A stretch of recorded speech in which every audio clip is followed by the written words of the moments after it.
you can kind of go ahead and get it. All right, let's get into the box. Again, here's the chain. Here's the speed control dial. As you'll see, it's got a off and on switch, and it's got your dial here that your speed control, forward and reverse. The only thing I don't like, guys, a lot of these components are pre-D printed. So we're gonna try it out. Here's your motor. It looks pretty good. The pulleys, I don't know about that. It look like they're 3D printed pulleys, so I don't know how they're gonna hold up. Now that's metal. A lot of components here, I have no clue what they're for. But actually, I have a Hudson. Okay. Alrighty, guys, we have got the driver hooked up. And we are essentially giving the maiden voyage here. We're having to get used to it a little bit on the Hudson.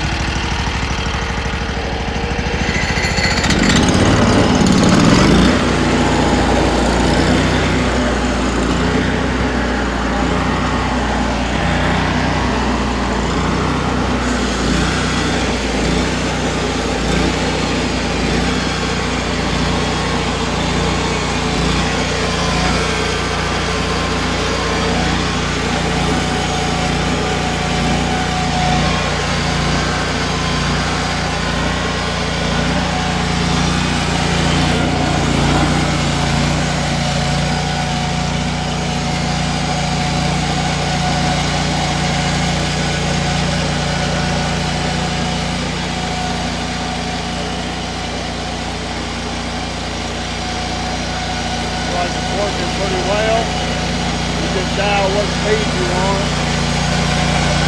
I did one on my train, but I did have to change those rubber wheels to a regular car belt. Doesn't beat you with the disintegrator.